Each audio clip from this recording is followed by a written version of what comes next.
भगवान को प्राप्त करना ये मनुष्य जीवन का सबसे बड़ा लक्ष्य है। इसलिए कहते हैं धर्म, अर्थ, काम और मोक्ष। उस मोक्ष को, मुक्ति को प्राप्त करने के लिए संसार के जीव अलग अलग रूप से प्रयास करते हैं, मेहनत करते हैं। कुछ लोग ज्ञान मार्ग के द्वारा मुक्ति को प्राप्त करना चाहते हैं, परंतु ये ज्ञान मार्ग जो है बड़ा कठिन है। रामायण में लिखा है, ज्ञान के पंथ कृपान की धारा। ज्ञान का जो पंथ है वो कृपान की तलवार की धार है। ज्ञान मार्ग के माध्यम से मुक्ति को प्राप्त करना अत्यंत कठिन है। कुछ लोग कर्म के मार्ग से, कर्म कांड आदि के द्वारा मुक्ति को प्राप्त करना चाहता है।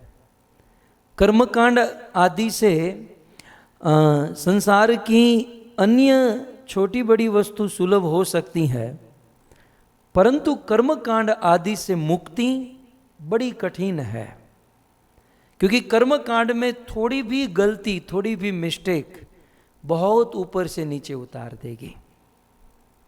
मुक्ति जो है इस संसार की सर्वोच्च वस्तु है। पति, पत्नी, बच्चे, गाड़ी, बंगला, धन संपत्ति, ये सब तो पुरुषार्थ करने से प्राप्त हो सकता है। इस मानव जीवन में सबसे कठिन वस्तु है और वो है मुक्ति। इसलिए मुक्ति, शास्त्र में कहा गया, मुक्ति का अर्थ है इस संसार में सबसे बड़े पर्वत की टोच के ऊपर चढ़ना।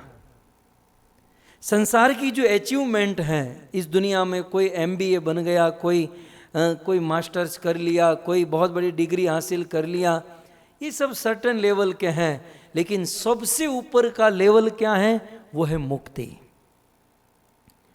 और उस मुक्ति को प्राप्त करना अत्यंत कठिन है, मुश्किल है, दुरूह है।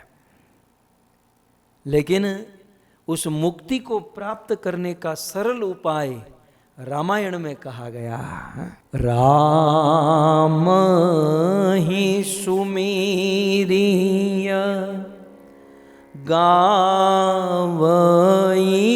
राम ही, अने संतत सुनिए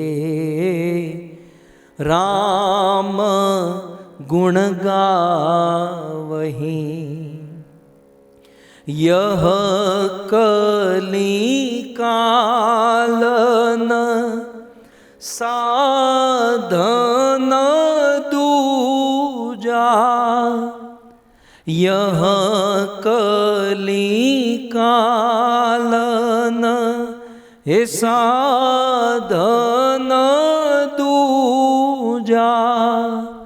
जोग यज्ञ व्रत तप पूजा, ये जोग यज्ञ व्रत तप पूजा। गोस्वामी तुलसीदास जी रामचरितमानस में कहते हैं कि मुक्ति को प्राप्त करने का सबसे सरल मार्ग कौन सा है? कहते हैं राम ही सुमिरिय गावही राम ही।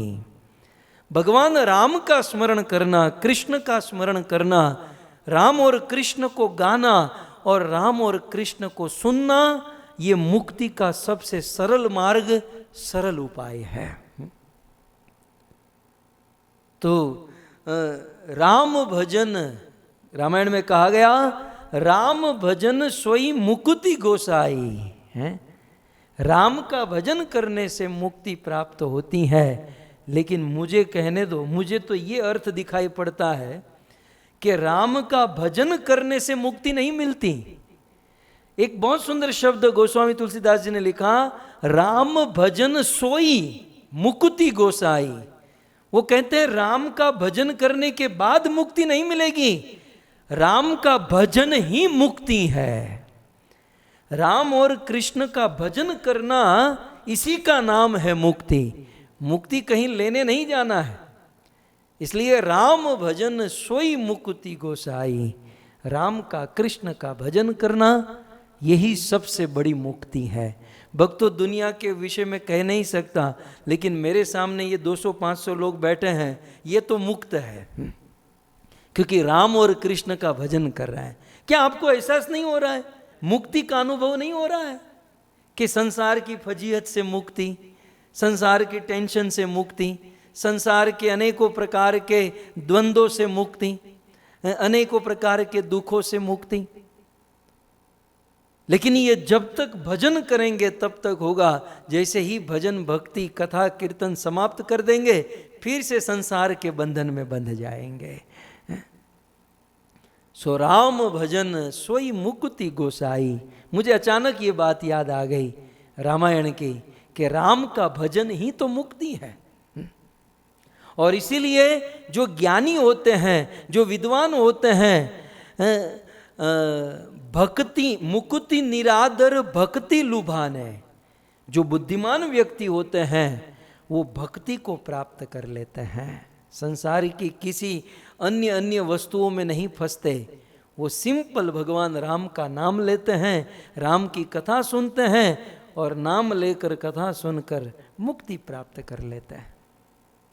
सो भक्तों, स्वयं को मुक्त करने के लिए और हमारे पूर्वज पितरों को मुक्त करने के लिए इस धरती पर सबसे बड़ा उपाय है राम और कृष्ण का भजन।